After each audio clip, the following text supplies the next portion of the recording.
Hey, boys. Yeah.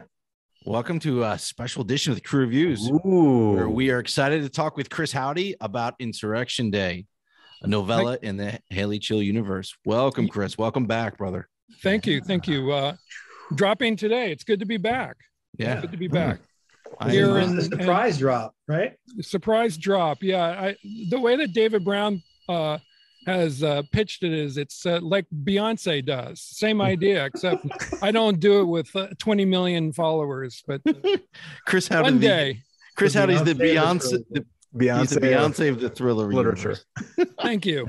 Thank you. So Chris, let's dig into this Insurrection Day a little bit. So although Insurrection Day is a work of fiction, it obviously draws huge parallels to what happened at the Capitol on January 6th, 2020. Yes. And although it's been almost a year since that's happened, as you wrote the story, did you worry that the wounds from that event might still be raw for some readers? It's still raw for me. It still upsets me every time I see footage of the actual event. I couldn't not tackle that incident. Or incident is too small a word. Event. Thank you. I couldn't. The inspiration for writing it was seeing the news photograph of a congressional page. Two congressional pages, two female congressional pages, carrying the big wooden box that literally contained the electoral votes, and I saw that picture, within a few days of January 6th, and thought like, wow, that if Haley Chill was a real character with the kinds of jobs I gave her in my books, that could be her. And the more I thought it, the more I decided that I wanted to get her inside that event and play with it, essentially. Right. Yeah. So is it too raw and too immediate? I guess we'll see, but I was feeling it and I had to get it down on paper. Right.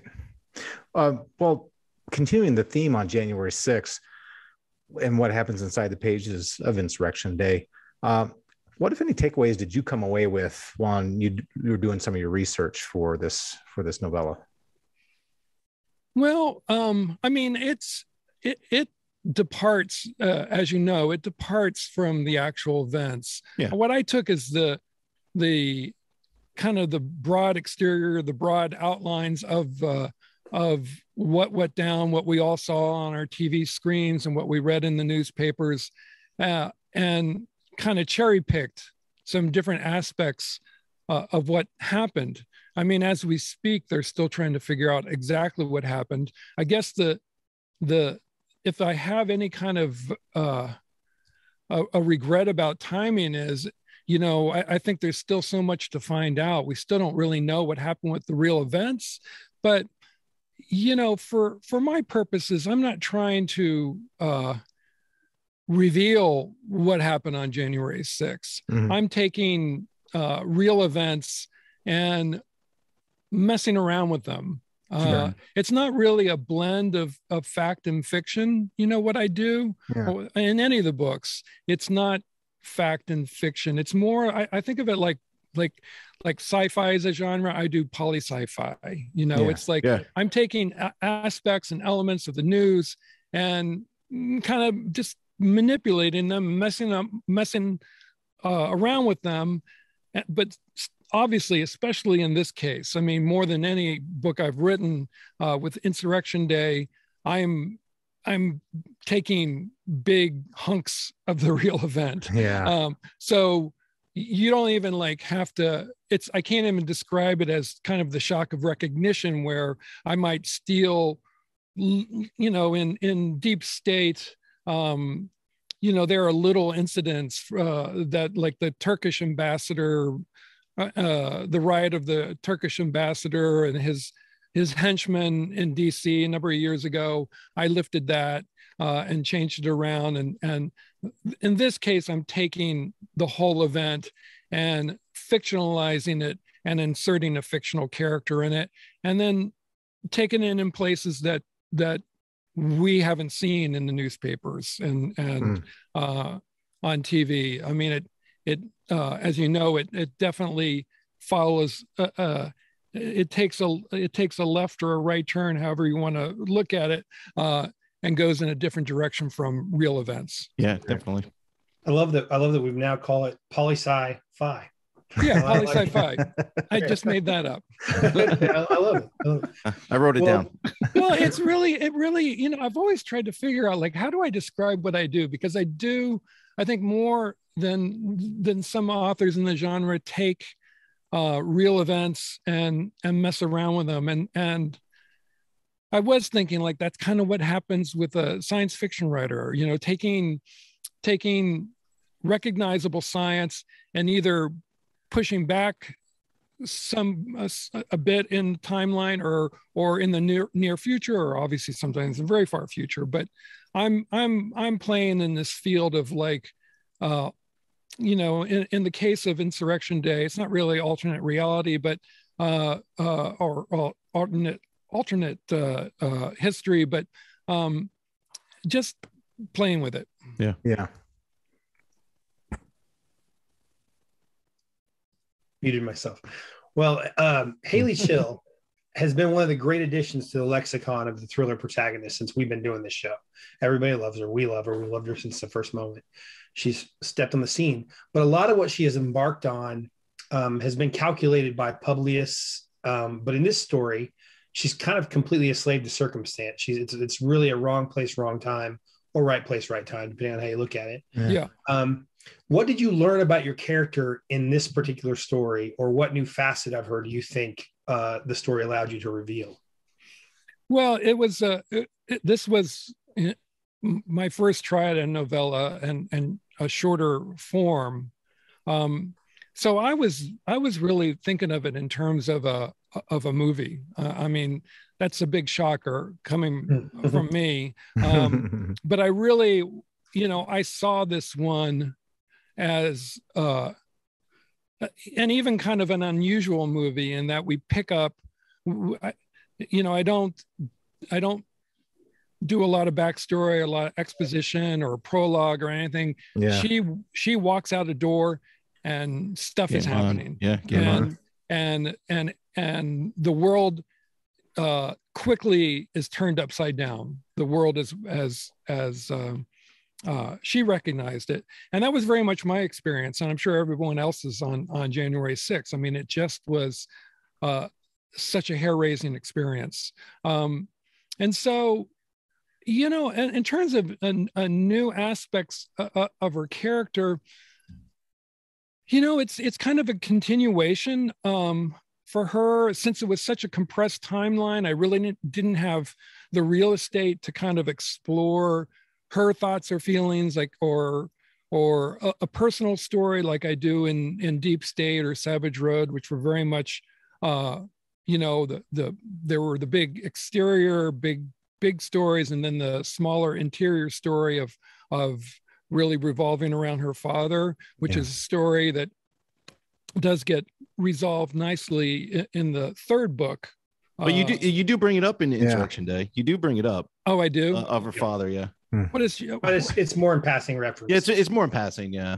But you do make reference. It's like it's maybe a sentence. Oh, okay. Maybe, but yeah, because I really thought it was all just action, really just kind of like, what's going on, and then it blows up, and then she's just dealing with it, trying to help her friend, and then I wanted the stakes to continually get bigger and bigger, and then of course the resolution is what it is in terms of the stakes. But it's somewhat ironically, but I'm trying to think if there's something new aspect of her character. I mean, did you have something in mind about it, Sean? I mean, like with every protagonist, well, not everyone, with writers who develop their protagonists, you just get a little bit more sense of her.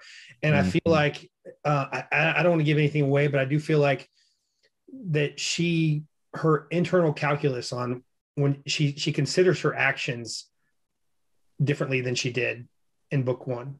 and maybe even in book 2, where that's actually kind of where her father popped into her head. I mean, she's considering kind of the ramifications of her actions, the motivation behind her actions. There's a little bit more self-analysis than she did initially. I think. And it's just neat to see that, because it's an organic change based on everything she's gone through, where she's starting to, it's kind of wonder, okay, should I do this, or is this wise? I just think there's a little bit more checking herself in this one. Yeah. I mean, the constant, it's no secret I'm working on book 4 right now. And one of the constant for her, of course, is her focus on, this overall ideal, even apart from Publius and deeper state, is like this allegiance and duty to protect the Constitution. But one of the critiques that came from not many readers, but some readers, and it always kind of surprised me, was to describe Haley as a superwoman. Because one of my ambitions and goals in the first book was not to do that. I didn't want Jason Bourne in a skirt. That would be kind of great. Come to think of it, but I would see that if it was on the big screen too. Matt Damon in a skirt, why not? Chris wears one. Listen, and stilettos. I look great. Film from Chester. You don't want to see it. But because I always thought I made her somewhat vulnerable, but I've not so much in Insurrection Day, but very much so in this May 2022 Storm Rising. She's really put through the ringer in that one, and I would challenge anyone to describe her as a superwoman in that one, and even more so in the 4th book that I'm working on. So oddly, she's becoming, I guess, not weaknesses, or what's the vulnerabilities, I guess, and some weaknesses that I'm really enjoying in book, that I really enjoyed depicting in book 3 in Storm Rising, and which I'm really having a lot of fun with in book 4. But like I said, in Insurrection Day, it's literally, is it exactly 24 hours? I think it is, when you count the epilogue. It's exactly about 24 hours in a day in her life. And it really didn't seem like the kind of work that would spend a whole lot of time in character development for her. Right. Well, I was pleasantly surprised that even in a novella, you found the space to continue using the storytelling device you've somewhat become known for in the Thrillerverse. That is, giving readers a sense of closure to what's happening to minor characters, like in the near or distant future. Is it something you feel compelled to do for readers, or is it something you as the author, or you're just curious about fleshing out? Well, my first impulse to do that was very much just kind of like wanting to do something new and being curious about what happened to these people after they walk off the stage. And what I'm trying to do, and people, again, people were divided. Majority of people loved it. I know I love it. And I love it. I seem to enjoy it. Some readers would complain about it, but that's not going to stop me. It's literally, it's like 3 sentences, and you're like, oh, okay, so that's what happens. It's like, what, are you kidding me? Have you read any literary fiction, sir? There are people that if they were in heaven, they'd bitch about the monotony of perfection. So, so what I'm trying to do is not just get formulaic about it. So, for instance, in book 4 that I'm working on, I just don't think about it. But then it's like, I'm closing out a character, and again, the mood strikes, and I throw it in there. I try to be somewhat organic about this, guys. So Well, I enjoy it, so keep doing it. Yeah, thanks. Absolutely. Appreciate that. In Haley Chill's world, I mean, Russia looms large, right? I mean, they meddle, they agitate, they sow confusion, and and they're always probing for weakness, which kind of sounds like real life lately. Yes. Which makes them more than just a thorn in our side. I mean, they can affect policy and things like that. So, in your opinion, you use Russia a lot. Do you think that they're America's greatest adversary? Yes. They do. I'm going to go out on a limb. I would say, I mean, look, it's a complicated world. Sure. China is a big challenge, but Russia has been, has it been 100 years? 1922, 21, roughly a little more than 100 years. Yeah. I mean, yeah. I mean, I was just listening to a podcast at lunch about Ukraine. I mean, we're still fighting the same damn, playing the same international games that have been going on for the last 100 years with those guys. And Putin is he's a master. He is a worthy adversary. He's for sure. He's a real challenge. And in Hollywood, they were like, they don't want to hear about Russia. They just think like, oh, that's so old hat. And I'm like, it's happening right now, dude. Yeah. I mean, are you kidding me? So, yeah, I mean, I do. It seems to fit. Again, I guess I said this before we started taping, but what I do is, I hope to do, and I hope it's clear. It's instead of us versus them. What interests me is us versus us. Yeah. And that's, for me, that's what really dovetails with Haley Chill's character of protection of the U.S. Constitution as a guiding light. Right. And, Russia's not going to, well, Russia can, or the Chinese can attack our Constitution, but not like we can, and our institutions. So, it's the Russians and Russia make for, interesting players and characters. But I don't want it to be, it occasionally does, as in the books, it occasionally does become Haley versus some Russian person. But I'm kind of backing my way into that. Maybe. Sure. So, does that make sense? Yeah, absolutely. Well, this show, as we always say, is off. A lot of authors and writers, both aspiring and professional, watch the show. So we do like to talk about the actual craft of writing. Well, you have now added another writing medium to your repertoire. First, you were a screenwriter, then novels, and now a novella. How was the writing process different for you with Insurrection Day? And maybe what aspects did it share with novels or screenplay, or in what ways was it wholly unique? Well, writing the Insurrection Day was somewhat different. It was more like writing a screenplay than either Deep State or Savage Road or any. It was, I outlined very little. I really probably the outline was a page long. I mean, it's not a complicated story. Like I said, it's really about action and tension and pursuit, ultimately.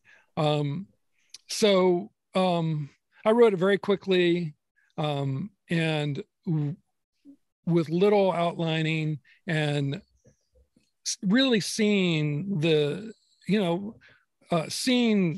action and the ebook take place as I was just kind of transcribing it. When I write the novels, I'm spending more time in the character heads. I'm spending more time describing the scene, the world. It seemed like I wanted an Insurrection Day to be kind of like, instead of enjoying a fine bottle of Hauty wine, you're taking a shot of Hauty vodka. Tequila. It's like I'll take that shot all day long. Yeah, bro. Let's go. Just a hit, and again, it's like to just get more of we've like I said, we've seen the footage, and we've read newspaper articles about what happened, and we've all seen the same photographs, and read accounts of really tragic accounts of what went down. And you probably know the book was dedicated to the Capitol police officers who were involved and since lost their lives. But what I wanted was to get like a more visceral experience through Haley being in it, through having a fictional character there on the ground, running through the halls of the, deserted Capitol building hallways, hearing a mob, just around the corner, and taking some of those scenes, those iconic sequences, like the Capitol police officer who was chased up the stairs and then led the mob away from Pence, who I think was coming out a different door just like moments later. And so I kind of wanted to recreate that scene and really just, have be the first guy to create a fictional character who's experiencing something that we all saw and in the news media. I definitely felt that, Chris. You have that scene where the Secret Service agent comes out and the vice president's coming out, and I felt that, because talk to my friends who were there, it's just I totally felt that. But and I depended on friends for much advice regarding some of those scenes. So I really appreciate people who know a lot more about the nuts and bolts of situations like that than I could ever get from reading newspaper accounts or watching TV. Right. Well, I think we're running out of time here, but I do want to ask you one last question before we let you go. Mm-hmm. The lanyard move that Haley uses in the hallway of the Capitol, where it's almost spoilers, no spoilers. Okay. Did you? So have I done that on someone? Did you practice it or YouTube it before you wrote it? Like, tell me how that one came about. I never kiss and tell, Chris. Let's ask his neighbor. So which writers' conference was the lanyard from? Yeah, with that. Hey, Chris, I don't want people ever to be able to see a lanyard again without thinking about that scene. Yeah, that's right. I love that scene, and it was like, what? That was awesome. But hey, Chris, brother, you are always welcome on the show. Thank you for giving us the opportunity to read Insurrection Day before it came out. We all loved it. You are a fantastic writer. Can't wait to read what's coming out next. Thanks, guys. Really appreciate it. This will hold them over till book 3. That's right. Hopefully. That was very much the idea. I actually wrote Insurrection Day after I had finished Storm Rising, and it was the idea of my esteemed literary agent Dan Conaway, who said, hey, because I was a little bummed out about a delay, because it just seemed like such a long time between books. I don't want people to forget about. I don't care about me, of course. It's Haley Chill, and so he came up with this idea of a I'm gonna mess this word up, folks. So interstitial. Thank you.